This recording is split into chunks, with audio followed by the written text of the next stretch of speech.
ପଳେଇବ ଆଦ ଭଲରେ ପଳେଇବ ପଳେଇବୁ ଯେ ମୋର ମେନ୍ କଥା ନାଇଁ ତମର ଜୀବନ ଯେ ତାଙ୍କର କେଣ ଯିବ ଭୟ କରିବ ବୋଲେ ଯାଇପାରିବ ନାହିଁ ଭୟ ତ ଲାଗିଛି ଏଇ ଦେଖିନାହାନ୍ତି ତ ଆମ କଟାଙ୍ଗୀ ବାବାଙ୍କର କିପରି ଗୁମ୍ଫାରେ ଯାଉଛନ୍ତି। ମୁଁ ତ ଫାଷ୍ଟ ଟାଇମ୍ ଆଇଥିଲି କିନ୍ତୁ ବାବାଙ୍କ ନାଁ ବାବା ଶିଖି ଇଏ କରିଦେଲି ଆଉ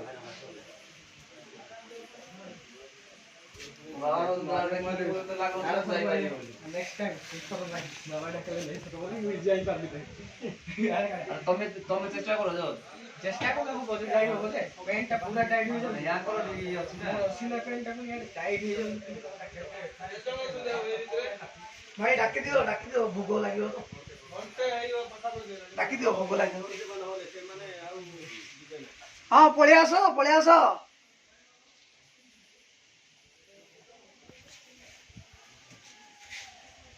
ଆସ ପଳେଇ ଆସ ଭୋଗ ଲାଗିବ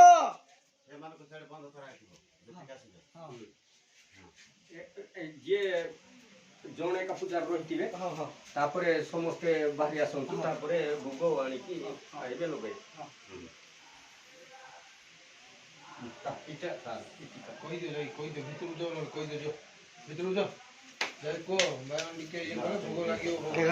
ଦେଖନ୍ତୁ ଗୁମ୍ଫା ମଧ୍ୟରେ ଅଛନ୍ତି କେଉଁ ଭଳି ଡାକୁଛନ୍ତି।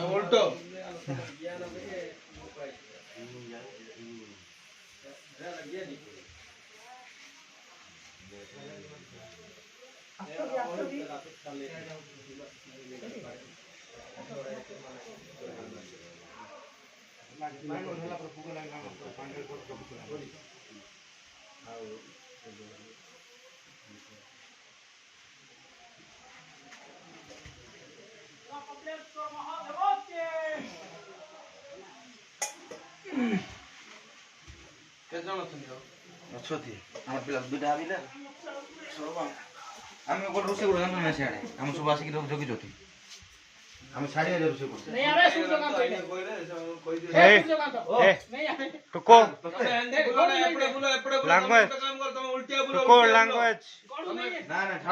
उल्टिया बोलो भाई तुम सीधा सुने उल्टिया बोलो हर हर महादेव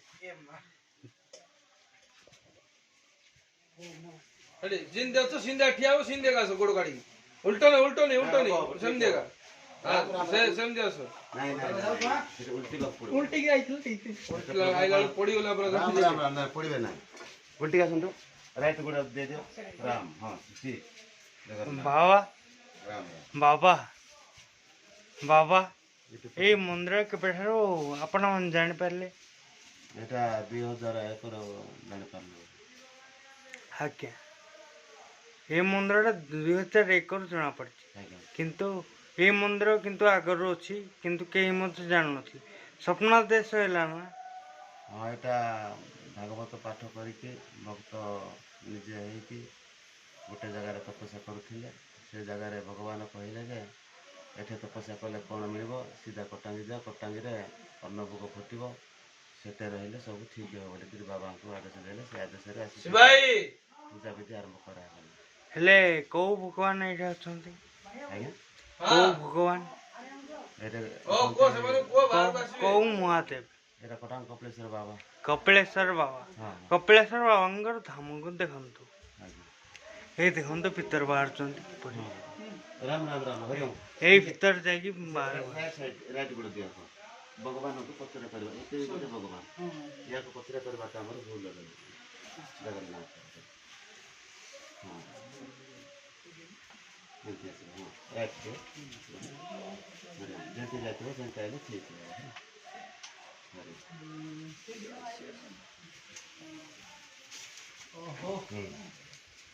ଓମ୍ ନମଃ ଶିବାୟ ଶ୍ରୀ ହରି ଜଗନ୍ନାଥ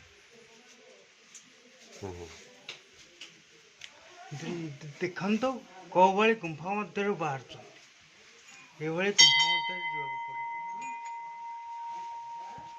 ଏ ହେଉଛି ଶିଶୁ ମୁନା ବାଟ ଆଜ୍ଞା କୁହନ୍ତୁ ଏଟା ହେଉଛି ତାର ମନ୍ତ୍ର ହେଉଛି ଓಂ ଅନାଦି ପଦ୍ମଜ ଅନିଷ୍ଟମ ବ୍ରହ୍ମଜ୍ଞାନ ଦିଗନ୍ତତା କଟାଙ୍ଗ ରାଜମୁଖ୍ୟରେ ଅନନ୍ତାୟ ନମସ୍ତୁତେ ଏ ହେଉଛି ଗୋଟିଏ ଶିଶୁ ବେଦ ଯାହାକି ମାଆଙ୍କ ଗର୍ଭରୁ ବାହାରିଲା ଭଳିଆ ଆମେ ବାହାରୁଛୁ। ଆଜ୍ଞା ଏହାକୁ ଆମେ ବିଶ୍ୱାସ କରିବାକୁ ପଡ଼ିବ। ବିଶ୍ୱାସ ଯାହାର ନାହିଁ ସେଇ ଲୋକମାନେ ଭିତରକୁ ପଶି ପାରନ୍ତି ନାହିଁ। ଆଜ୍ଞା ତାର ଗୋଟେ ଆଦେଶ ନିର୍ଦ୍ଦେଶ ଥାଏ। ଆଦର୍ଶ ନିର୍ଦ୍ଦେଶ କିମ୍ବା ଥାଏ। ଆଜ୍ଞା ତାପରେ ଏହାର ପରିଚୟ ସବୁବେଳେ ତାଙ୍କର ଆଦେଶ ହେଉଛି ପବନ ଯେ ବହୁଛି ସତେକି ଗୋଟେ କୁଲର ଥିଲା ଭଳିଆ ଲାଗୁଛି। ଆଜ୍ଞା ଯେତେ ଦିନ ଭିତରେ ସାରା ତ ବହୁତ ଥଣ୍ଡା ଲାଗୁଛି। ଆଜ୍ଞା ଭିତରେ କାହିଁକି ଥଣ୍ଡା ଲାଗୁଛି? ପଥର ପଥର ଯୋଗୁଁ ଥଣ୍ଡା ଲାଗୁଛି। ଏଟା ସବୁ ଭଗବାନଙ୍କର ଆଦେଶ। ଆଦେଶ ତାଙ୍କର ଆଜ୍ଞା କେମିତି ପ୍ରକାର ପବନ ବହୁଛି, କେମିତି ପ୍ରକାର ଥଣ୍ଡା ହେଉଛି, କେମିତି ପ୍ରକାର ମାନେ ଖୋଲା ଜାଗାରେ ପବନ ଯେପରି ବହେ ସେଭଳି ଭିତରେ ହଉଛି। ହରିଆଣ ଆଜ୍ଞା ଆପଣ କୋଉଟା ଆସିଛନ୍ତି ବାବୁ? ଆଜ୍ଞା ଆମେ ସାରଙ୍ଗରୁ ଆସିଥିଲୁ। ଆଜ୍ଞା ଆଉ କେବେ ଆସିଥିଲେ କି? ଆଜ୍ଞା ଆଉ କେବେ ଆସିନଥିଲି, ଏଇଟା ପ୍ରଥମ ଥର। ବହୁତ ଖୁସି ଲାଗୁଥିବ ନା କେମିତି କି? ଆଜ୍ଞା ରାମ ରାମ ହଁ ଜୟ ଜୟ ଜୟ ଶ୍ରୀରାମ ଜୟ ଶ୍ରୀରାମ। ଜୟ ଶିବ ଶମ୍ଭୁ ଜୟ ମା।